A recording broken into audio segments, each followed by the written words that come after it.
Hey, what's going on, guys? Welcome back to another video. Now today we'll be talking about the recent developer notes for Rainbow Six Siege. For those of you who don't know, about halfway through each season, Ubisoft released charts showing win deltas for operators as well as their pick rates. They also discussed changes coming in the following patch, as well as other things they may be monitoring. For me, this is one of my favourite points within the season, so that's why I'll be discussing everything in today's video. I find it really interesting to see what the developers are thinking and doing throughout the season, and since I've been playing a lot of Rainbow Six Siege recently, I thought it would be a good time to make a video about the game. So let's look at the win deltas and pick rate charts for the attackers and defenders. I'll keep them on screen for a while, but I won't be breaking them down in detail, as I want to focus mostly on the balancing changes for this update. Now, as of writing and recording this, the patch has just come out on both PC and console, so the community has already had a chance to actually try these changes out, but I haven't quite played them yet, so I'm just going to be giving my opinions from a point of view that hasn't actually played with it yet. So firstly, let's take a look at the attacker chart. Just a few things I want to talk about here. One being Ash's pick rate, which has significantly gone down by about 20% since the removal of her ACOG from the R4C. Definitely a good change here. Gridlock, the newest attacker, is performing decently in terms of her win delta, however her pick rate is extremely low, second to only Fuse at about 5%. For a new operator, you'd expect her pick rate to be just a little bit higher. I suspect this is something to do with her being a 1-speed and not having the greatest fragging potential, which is something that players generally don't like. Despite this, she's performing well right now, and I want to see her in the Pro League just to see how she performs there. Most of the attackers are fairly balanced in terms of their win deltas, with some being just over or just under the line, with a few outliers here and there, namely Jackal and Thinker. And now, let's talk about the defender chart. Now one quick look at this and you'll notice how much different it is to the attacker list. There's a fairly large cluster around the balanced area, but there are also defenders spread out throughout the entire chart. Jaeger has an incredibly high pick rate, but his win delta isn't alarming. I'm really hoping that Ubisoft doesn't nerf Jaeger because he's in a great place right now. If anything, maybe slightly reduce the damage of his gun, but I think he needs to stay in the position he's in right now, and Ubisoft should try and add a new defender capable of stopping attacker projectiles, because this is the reason that Jaeger's picked as much as he is.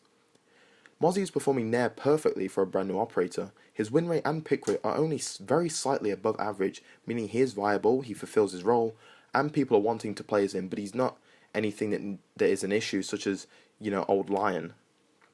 The same cannot be said for Gridlock, unfortunately. Despite the radical differences in defender pick and win rates, I honestly think that the majority of them are fine where they are. I've never seen a problem with Clash, she's just a situational pick, much like Castle as well. However, I have no doubt that Ubisoft will try and improve these operators, so I'm interested to see what they may do. Maybe I can make a video about this at some point. Anyway, operators like Caveira, Rook and Frost honestly don't really need a nerf. However, they are overperforming in terms of win rate by quite a large margin. I just feel like some operators will be quite powerful irrespective of how they're nerfed. I guess the only thing I would get from this chart is that Legion definitely deserves a nerf. Maybe I'm just being biased because I really don't like Legion. I think he's the most annoying defender to fight in the game.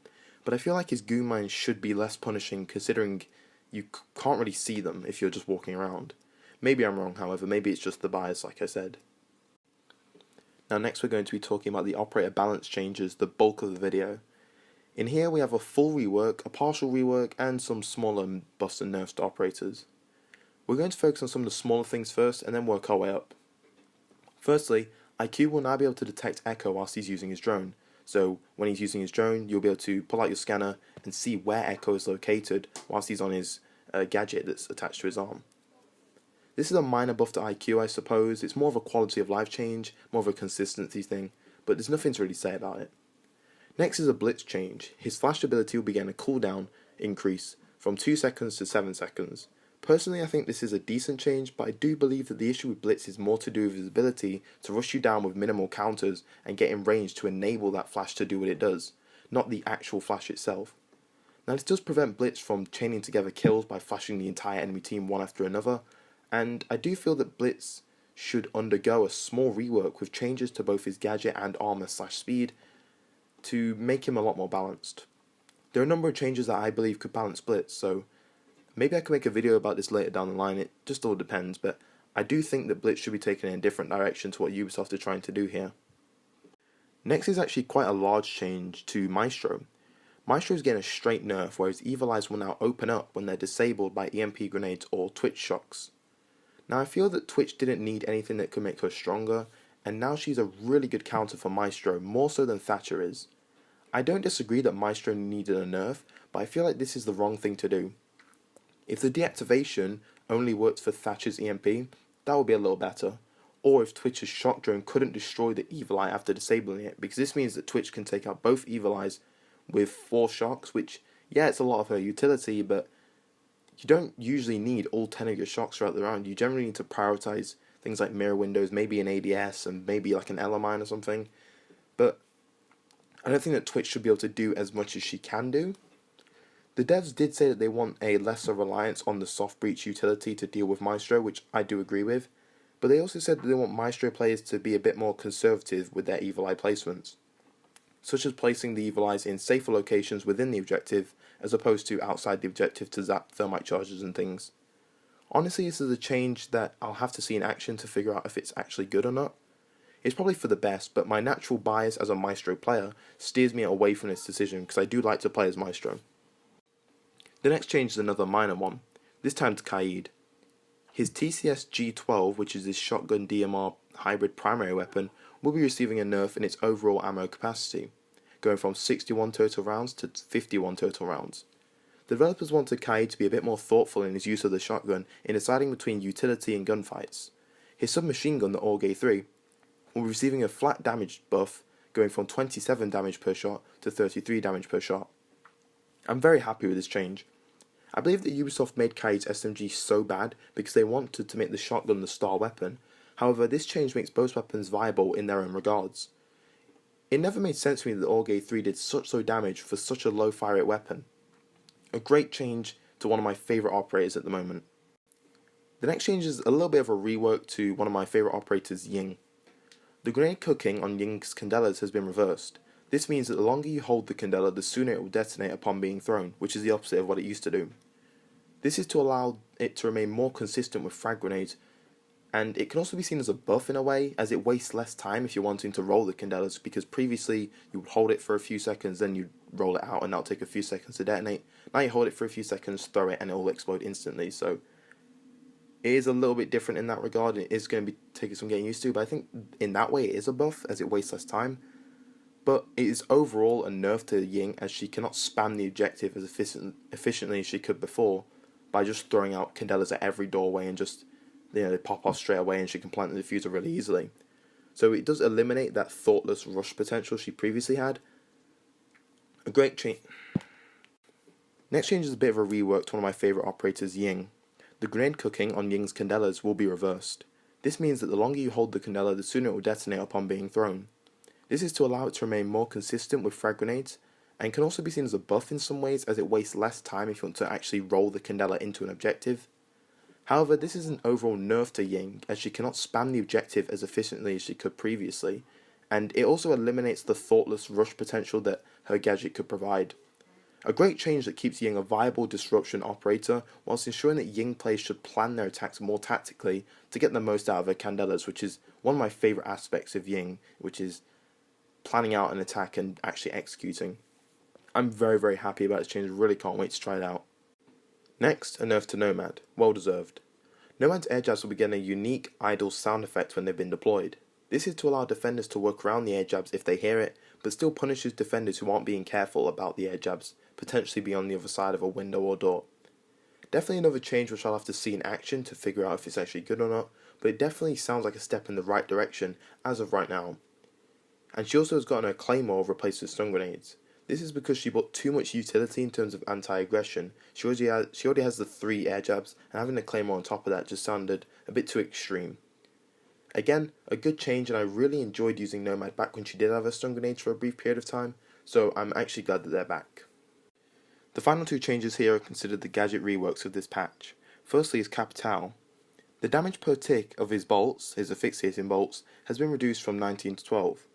Pretty significant damage change. His arrows will also be getting a drop off as of 10 meters, so you fire an arrow out, it will fly straight for 10 meters, and then after 10 meters it will begin dipping. This means that Capital will require a lot more skill in his placement of his arrows. This is both for the asphyxiating bolts and the smoke grenades. To balance out these changes, Capital's area of effect for his asphyxiating bolts has been slightly increased.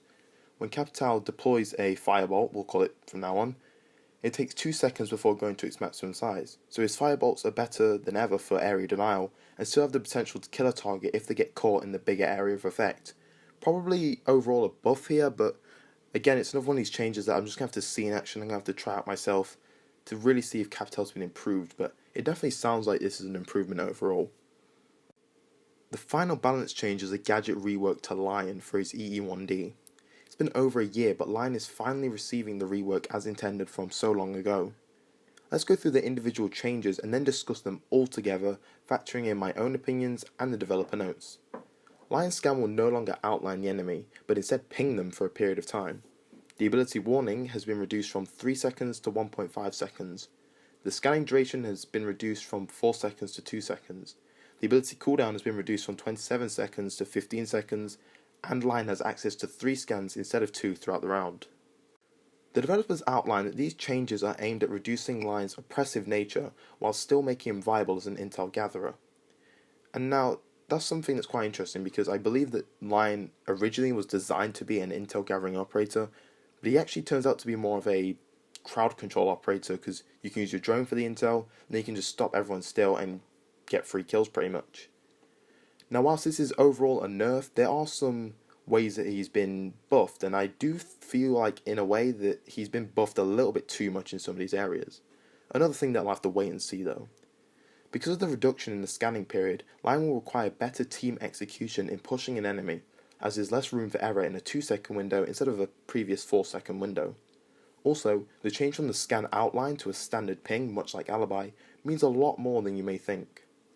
This means that if a defender moves at any point throughout the scanning period, they will be detected for about 3 seconds with an Alibi-like ping.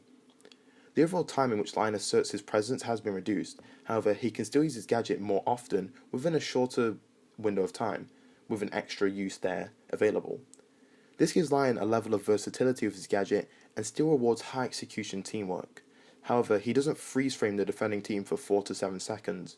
The 1.5 second warning is my only concern, or my main concern.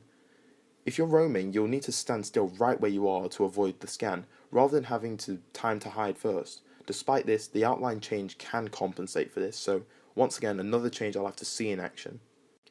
Overall, I'm happy with these balance changes. Lion's rework seems quite good and I'm extremely excited to begin playing with this iteration of Lion. The smaller changes here and there are also quite appealing as well, so I'm extremely excited to try everything that's new. I'm not the hugest fan of the Capital change, however, I do feel like getting more utility out of his asphyxiation bolts is definitely a good thing, so we'll just have to see how he plays moving forward. I'm also extremely excited about Ying as she'll be less frustrating to play against while still doing the same thing she's always been able to do, which is clear out an objective and get straight in there without having that spam nature she's had for quite a while now. Lion's rework is by far the most exciting thing, however. I can't wait to play with and against Lion these days just to see how he plays. Anyway guys, I hope that you're enjoying this new patch and I hope that you enjoyed my video. Thanks for watching everyone and I'll see you in the next one. Bye guys.